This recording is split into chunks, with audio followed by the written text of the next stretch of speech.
जिस दिन सोमवार की अष्टमी हो, बहुत तकलीफ है और नहीं हो रहा काम, बहुत दिनों से लगे हो नहीं हो रहा, हरा मूंग ले जाओ।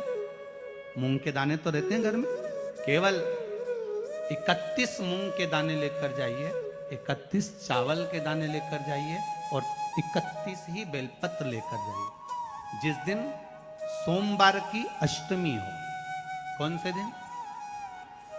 सोमवार की अष्टमी हो, उस दिन शंकर जी के मंदिर में जाओ, 3 चीज लेकर जाओ, मूंग के दाने, चावल, बेलपत्र। चावल जो 31 लेकर गए हो, अपनी कामना कर कर शंकर जी की देहली पर रख दो, चौखट पर, कहीं पर भी एकांत में उसको रख दिया। मूंग के जो दाने लेकर गए हो 31, वो नंदी के पास में, जो नंदी का पांव ऊंचा रहता है उस पांव के पास रख दीजिए। और जो 31 बेलपत्र लेकर गए हो, वो 31 बेलपत्र अशोक सुंदरी वाली जो जगह है, शिवलिंग, ये जलाधारी जहां से पानी बहता है, उसके बीच में एक मोटी सी लाइन होती है, जो शंकर भगवान की छोटी लड़की अशोक सुंदरी का स्थान है। शिव जी के 13 बच्चे हैं, 13 बच्चे में सबसे छोटी लड़की अशोक सुंदरी यहीं पर विराजमान होती है, जहां से पानी नीचे गिरता है। प्रत्येक शिवलिंग के सामने एक मोटी सी लाइन होगी, उस मोटी सी जो लाइन है अशोक सुंदरी, वहां पर जो 31 बेलपत्र लेकर गए हो, अपनी कामना कर कर पीला चंदन, लाल चंदन लगाकर उस पर समर्पित करते जाओ। उसकी डंडी जहां से पानी बहता है उस ओर होना चाहिए। आप निवेदन कर कर देखो, एक सोमवार की अष्टमी पर कर कर देखना, दूसरी सोमवार की अष्टमी आएगी, अपने आप आपका काम हो गया होगा। बाबा से निवेदन तो करो, क्यों भटक रहे? कभी सोमवार का दिन हो, क्योंकि शंकर जी को सोम प्रिय है, सोमवार का दिन चंद्र का वार शिव जी को प्रिय है। बेलपत्री के वृक्ष के नीचे बैठकर हाथ में एक बेलपत्र का पत्ता रखकर आप पंचाक्षर मंत्र नमः शिवाय, ओम नमः शिवाय, या श्री शिवाय नमस्तुभ्यम, या महामृत्युंजय मंत्र का स्मरण कर रहे हो, पर डंडी का भाग अपनी ओर, बेलपत्र की बीच वाली पत्ती का भाग बीच वाली उंगली की ओर रखकर अगर आप स्मरण कर रहे हैं और अपनी कामना कर कर बेलपत्री के वृक्ष के नीचे बैठकर उस पत्ते को सम्मुख रखकर बाबा से विनय कर कर एकांत में उस बेलपत्री के वृक्ष की छांव में, बेलपत्री के वृक्ष की छांव आप कामना कर कर उस पत्ते को शंकर भगवान के ऊपर समर्पित कर रहे हैं, तो ये जान कर रखें कि पार्वती और शिव का मिलन करवा रहे हैं और अपनी मनवांछित फल कामना पूर्ण करवा रहे हैं। क्योंकि शिव और पार्वती का जब मिलन होता है, शंकर पार्वती जब एक दूसरे के सम्मुख में होते हैं, शिव और पार्वती जब एक दूसरे के सामने अपने बच्चों के कारण एक दूसरे के सम्मुख में आते हैं, तो उनके चेहरे पर प्रसन्नता का भाव आ जाता है। फल, मनवांछित फल की कामना आप जिस कामना के लिए कर रहे हैं, विवाह के लिए, नौकरी के लिए, सर्विस के लिए, व्यापार के लिए, रोग मुक्ति के लिए, आप जिस कामना से कर रहे हैं, बस उससे कहा कभी सोमवार का दिन हो, क्योंकि शंकर जी को सोम प्रिय है, सोमवार का दिन चंद्र का वार शिव जी को प्रिय है। जो व्यक्ति बहुत ज्यादा गरीब हो, बहुत कंगाल हो, लक्ष्मी नहीं आ रही हो, बहुत तकलीफ में हो, कर्जा बहुत ज्यादा हो, उसको कुछ नहीं करना। सोमवार की सोमवार शाम के समय बेलपत्री के पेड़ के नीचे थोड़ी सी शक्कर या गुड़ डालकर एक दिया रखकर घी की बत्ती लगाकर जलाकर आ जाओ, अपने आप कर्जा चूकना चालू हो जाता है। कर्जा क्यों?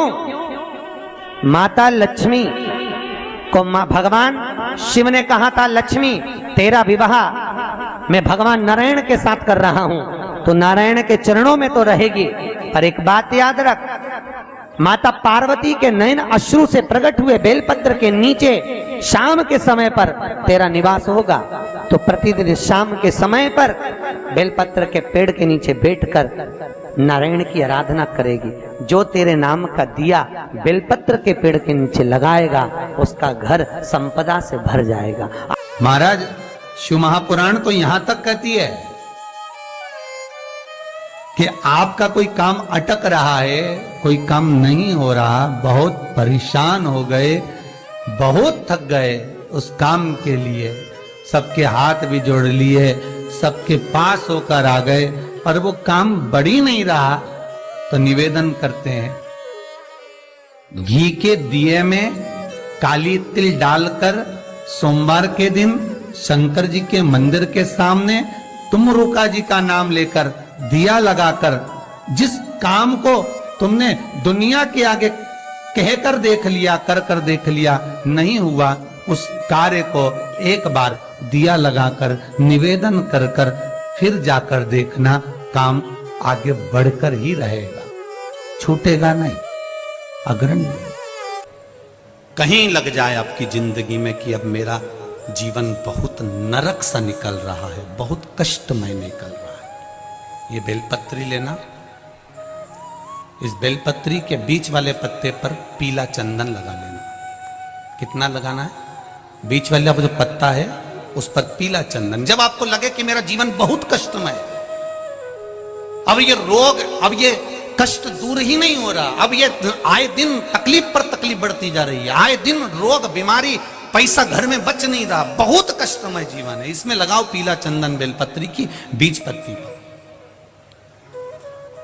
महाराज,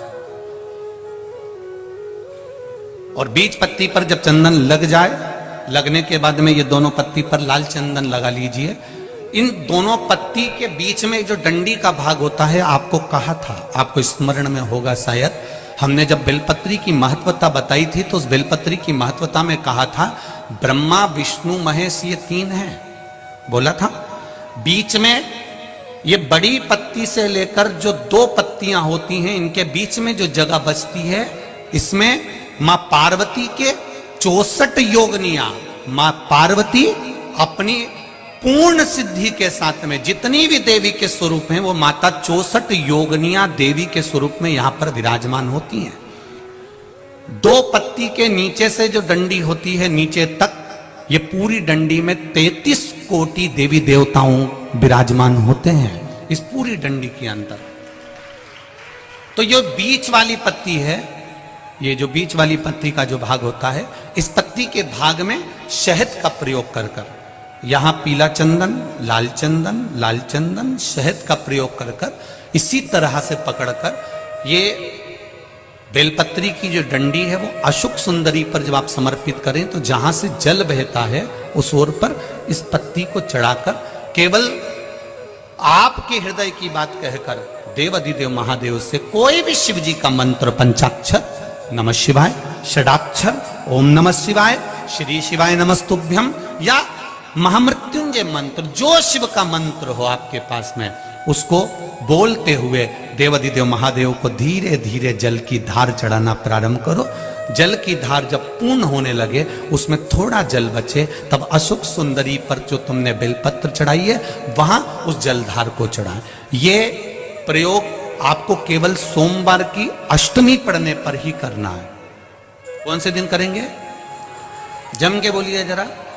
सोमवार की अष्टमी पढ़ने पर यह प्रयोग करें और जल चढ़ाकर बाबा से विनती कर उसी बेलपत्र को वापस उठाकर कहीं जलाशय में या किसी पेड़ के नीचे विसर्जन कर दें और एक लोटा जल वहां भी चढ़ा दें। बस निवेदन कर आ जाइए, मेरा बाबा 3 माह के अंदर हाथ जरूर पकड़ेगा और आपको दलदल से बाहर निकाल देगा। फिर निवेदन करूंगा, दुनिया में ऐसा कोई समस्या नहीं जिस समस्या का कोई निदान नहीं। हर समस्या का निदान है, पर निदान किसी दूसरे के पास नहीं, निदान केवल मेरे भोले नाथ के पास में है। आपको अगर किसी समस्या का सफल आनंद चाहिए तो शंकर की शरण में जाओ। आपको सीहोर आने की भी जरूरत नहीं है, आपको हमसे मिलने की जरूरत नहीं है, आपको पंडित प्रदीप मिश्रा के पास नहीं आना, आपको किसी बाबा जोगी के पास नहीं जाना, आपको किसी के बेल भभूति लेने नहीं जाना, आपको तो शिव के पास जाना। जो शंकर की वस्तु है उसको स्वीकार करो, बस शंकर की वस्तु को स्वीकारिए।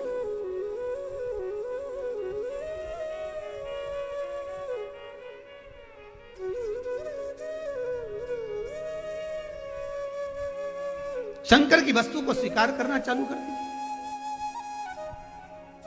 अरे भाई, शिव महापुराण की कथा तो यहां तक कहती है,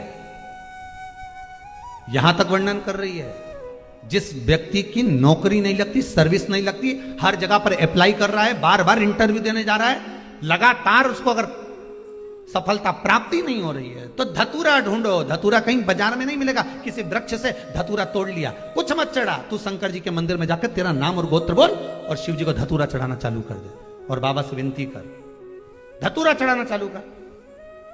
अब धतूरा कोई बहुत कीमती होता है क्या? बहुत पैसे का मिलेगा क्या? कहीं पे भी मिल जाएगा। धतूरा तोड़ और चढ़ा शंकर जी को। रोज नियम बना ले कि एक धतूरा मैं शंकर जी को चढ़ाऊंगा, प्रतिदिन चढ़ाऊंगा, शिव जी से जाकर निवेदन करूंगा प्रतिदिन। शंकर जी की प्रिय वस्तु में धतूरा, बेलपत्र आदि आदि की तो है, क्या है? चढ़ा रोज एक धतूरा, फिर वही धतूरा जिसकी यहां तू इंटरव्यू देने जा रहा है उसी के सिर पे चढ़ गया। जो तूने शिव जी के चढ़ाया वही धतूरा वहां चढ़ा है, तो क्या? भोला सब दुख काटो, शिव शंकर जपूं तेरी माला, भोले बाबा जपूं तेरी माला, भोला सब दुख काटो, ओ भोला सब दुख काटो। आप उससे निवेदन करेंगे, प्राप्त होगा। शिव तत्व में जो सुख है वो सुख कहीं नहीं।